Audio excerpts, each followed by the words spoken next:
نازل فرمایا، تمام احکام کو فرش پر نازل فرمایا، لیکن جب نماز کی باری آئی تو رب کائنات نے اپنے محبوب محسن انسانیت صلی اللہ علیہ وسلم کو فرمایا کہ ہم آپ کو ایک قیمتی تحفہ دینے والے ہیں، یہ تحفہ بہت اعلیٰ ہے، یہ تحفہ بہت عرفہ ہے، اور اعلیٰ عرفہ شے کو اعلیٰ ہی جگہ عطا کیا جاتا ہے۔ لائز نماز کو عرش الہی پر بلا کر عطا کیا گیا۔ توحید اور ایمان کے بعد انبیاء علیہ السلام نے نمازی کو اہمیت دی ہے، نماز کی تلقین کی ہے۔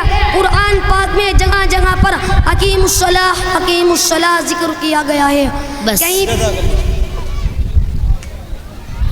اب میں دعوت سخن دینا جا رہا ہوں، جس کا نامی اسم گرامی محمد ابو ذر وہ آئے اور اپنی تقریر سے ہم سب سامعین کو مستفیض فرمائے۔ بسم اللہ الرحمن الرحیم، الحمد للہ رب العالمین والصلاة والسلام علی رسولہ الکریم۔ فقال اللہ تعالی ان هذا القرآن يهدي للتي هي أقوم ويبشر المؤمنين الذين يعملون الصالحات أن لهم أجرا كبيرا۔ برادران اسلام، آئیے اس بزم نور میں ذکر اللہ کی باتیں کریں، کتاب اللہ کی باتیں کریں، کلام اللہ کی باتیں کریں، قرآن کریم کی باتیں کریں۔ بزرگوں، قرآن کریم رب العالمین کا وہ مبارک کلام ہے جو رسول عربی صلی اللہ علیہ وسلم کی ذات گرامی پر نازل ہوا۔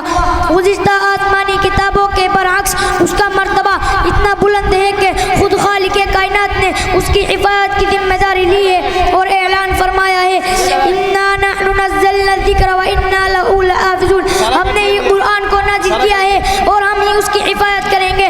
برادران ملت، قرآن کریم سرچشمہ رشد و ہدایت، منبع اسرار و حکم، خزینہ رحمت و برکت، ذخیرہ حکمت و موعظت، معدن احکام و شریعت اور مرکز نجاح و فلاح، ذریعہ حسن عمل، باعث تقوی صلاح اور فارق حق و باطل ہے۔ اللہ تعالیٰ نے اس عظیم الشان کتاب کا تعارف خود کرایا ہے اور بار بار مختلف انداز میں کرایا ہے، لہذا ارشاد ربانی ہے ان هذا القرآن يهدي للتي هي اقوم۔ یہ وہ کتاب ہے جو بالکل درست راستے پر لگا دیتی ہے۔ برادران ملت، اللہ تعالیٰ نے قرآن کریم کو مرکز ہدایت فرمایا ہے، اس لیے کہ ہم نے اللہ تعالیٰ سے سیدھے راستے کی ہدایت مانگی تھی۔ ذرا غور کیجئے، آپ اپنی نمازوں میں قرات کرتے ہیں اور سورہ فاتحہ پڑھتے ہیں تو کیا یہ نہیں کہتے اہدنا الصراط المستقیم صراط الذین انعمت علیہم؟ جزاک اللہ۔ وآخر الدعوانا ان الحمد للہ۔ أعوذ بالله من الشيطان الرجيم، بسم الله الرحمن الرحيم، وما أرسلناك إلا مبشرا ونذيرا۔ میرا منہ اور سرکار مدینہ کی ثنا خوانی، مجھے معلوم ہے اپنے سخن کی تنگ دامانی۔ برادران اسلام اور قابل قدر شخصیات، میں اس متبرک اور پرامن بزم میں سم رسالت کی ضیاء حیات کو روشن کرنے کی جسارت کر رہا ہوں۔ میری یہ بساط نہیں کہ ماہ رسالت صلی اللہ علیہ وسلم کو اسوہ حسنہ پر لب کشائی کر سکوں، لیکن پھر بھی آپ جیسے عظیم المرتبت شخصیات کے روبرو سیرت النبی صلی اللہ علیہ وسلم کو موضوع گفتگو بناتا ہوں تاکہ خود کی اصلاح ہو جائے، ورنہ کسی کی کیا مجال کہ سیرت النبی صلی اللہ علیہ وسلم کا احاطہ کر سکے۔ کسی اردو شاعر نے کہا قلم میرا قاصر زباں میری عاجز محمد کی عظمت بتاؤں میں کیسے، ہے محبوب رب امام الرسول و فضائل مکمل سناؤں میں کیسے۔ بعثت نبوی صلی اللہ علیہ وسلم سے قبل پورے جزیرت العرب پر کوئی حکمرانی کرنے کے لیے تیار نہیں تھا، اور نہ نظام مکمل تھا، اور عدالت، انسانیت، امانت و دیانت، عصمت و عفت، صلح و تقوی، زہد و ورع کا جنازہ نکل چکا تھا، شرافت و عزت کی کلیاں مرجھا چکی تھی، شرک و ضلالت کی تاریکی ہر سمت نظر آ رہی تھی، نفرت، ظلمت، شقاوت اور عداوت کا دور دورہ تھا۔ کسی اردو شاعر نے کیا ہی خوب منظر کشی کی، بدی کا زور تھا، ہر سو جہالت کی گھٹائیں تھی، فساد و ظلم کی چاروں طرف پھیلی ہوئی ہوائیں تھی، ذرا سی بات میں تلوار چل جاتی تھی آپس میں تو پھر جنگ آتی نہ تھی دو چار کے بس میں۔ الحمدللہ رب العالمین۔ والصلاة والسلام على رسوله الكريم أما بعد فأعوذ بالله من الشيطان الرجيم بسم الله الرحمن الرحيم فلا تقل لهما أف ولا تنهرهما وقل لهما قولا كريما وقال النبي صلى الله عليه وسلم الجنة تحت أقدام الأمهات صدق الله العظيم.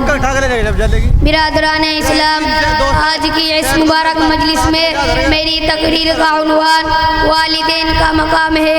اللہ پاک مجھے اخلاص کے ساتھ بولنے اور ہم سب کو اس پر عمل کرنے کی توفیق عطا فرمائے. خداوند قدوس نے کلام پاک میں ارشاد فرمایا کہ اپنے والدین کو اف تک مت کہو، نہ انہیں جھڑکو، ان کے ساتھ نرمی سے بات کرو. حدیث میں نبی پاک صلی اللہ علیہ وسلم نے فرمایا جنت ماں کے قدموں میں ہے.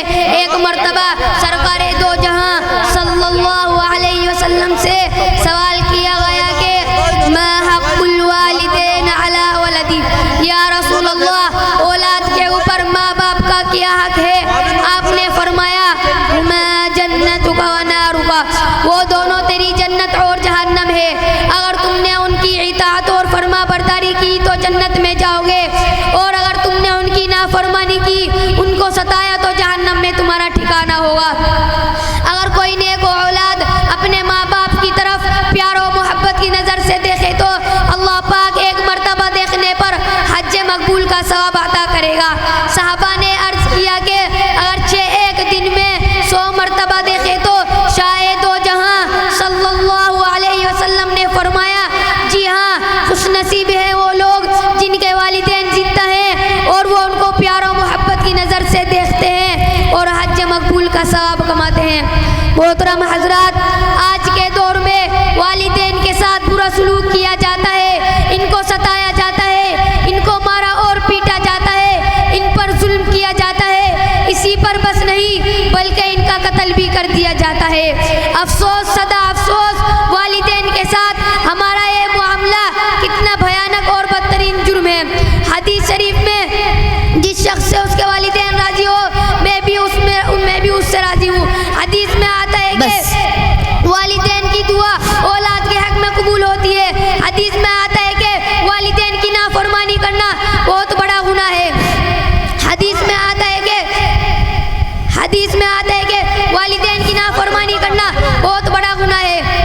حدیث میں آتا ہے کہ شب برات جیسی اہم رات میں بھی مغفرت اور رحمت سے محروم کر دیا جاتا ہے. حدیث میں آتا ہے کہ جو شخص رزق کی فراوانی اور لمبی عمر کی تمنا رکھتا ہے تو اسے چاہے کہ والدین کے ساتھ اچھا سلوک کرے.